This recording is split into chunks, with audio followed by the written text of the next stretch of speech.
Bonjour, mon nom est Marc Bachand, professeur de fiscalité au département des sciences comptables à l'Université du Québec à Trois-Rivières. En mon nom personnel, ainsi qu'au nom de mes collègues Nicolas Boivin et Nicolas Lemelin, j'aimerais vous souhaiter la bienvenue à cette première capsule de cette première semaine de notre MOOC. Cette semaine, nous allons présenter, échanger, mesurer nos aptitudes à œuvrer en matière de finances personnelles. Les finances personnelles est un vaste sujet qui, dans un monde idéal, devrait intéresser tous et chacun, puisqu'il fait partie de notre vie au quotidien et qu'il se répercute sur notre vie future. Les défis, certains parleront de pièges, sont nombreux. Le plus important, à mon avis, est la complexité causée par la nature intégratrice du sujet. Il faut savoir relier les pointillés, saisir les liens qui existent entre les différents sujets de finances personnelles. Par exemple, une situation budgétaire qui est serrée peut amener le consommateur à se porter vers le PPPP, le plus petit paiement possible, en payant un bien sur la plus longue échéance possible. Une fois cet engrenage activé, les problèmes de liquidité amènent le recours à une marge de crédit hypothécaire pour générer les fonds nécessaires aux obligations financières générées par les PPPP. On se retrouve ainsi à emprunter pour consommer, bref, vivre au-dessus de ses moyens.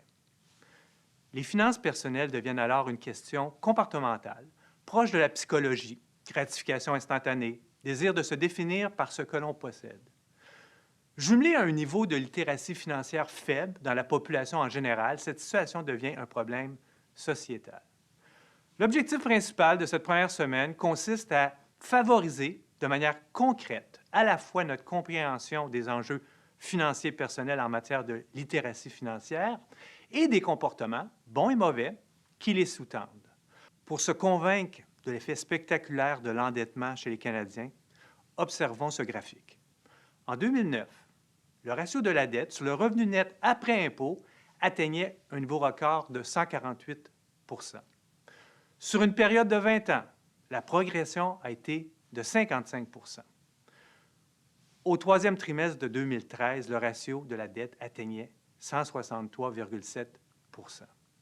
Si on y ajoute un angle d'analyse, à savoir le vieillissement de la population, occasionnant une situation où la dette devrait donc être réduite avec le temps puisque la maison devrait être payée. Cette progression devient alors inquiétante et demande des changements de comportement de la part des individus. Une des idées fortes afin de modifier le comportement des consommateurs en matière de finances personnelles est de leur présenter l'effet de leur consommation d'une manière unique et marquante. C'est ce que réussit le professeur Daniel Goldstein en introduisant l'image du present self, le moi actuel, et le future self, le moi futur, dans sa conférence TED intitulée The Battle Between Your Present and Future Self. Je vous invite donc ici à prendre une pause et à visionner cette conférence. Bon visionnement. On se retrouve après celle-ci.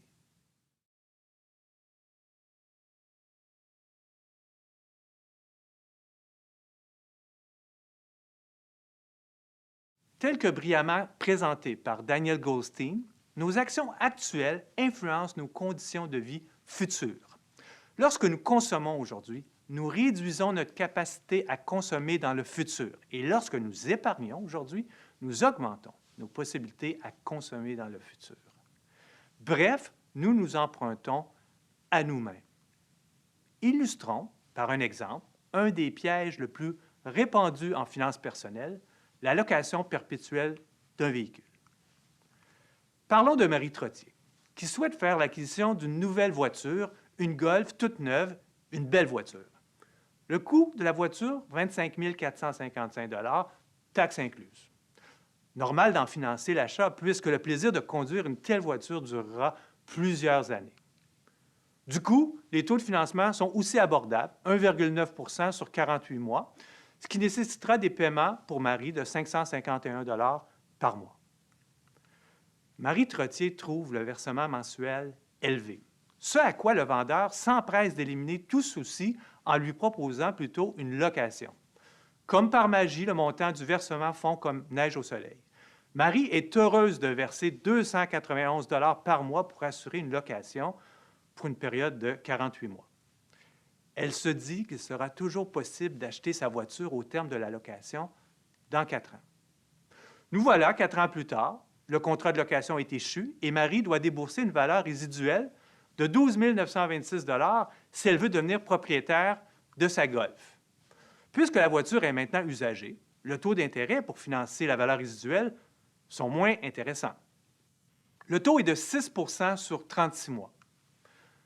Marie Trottier devra donc débourser 393 par mois pendant 36 mois pour devenir propriétaire de sa Golf usagée. Le vendeur rappelle à Marie qu'elle pourrait aussi retrouver une toute nouvelle Golf qui sent encore le neuf en location pour des versements mensuels de 291 par mois pendant 48 mois.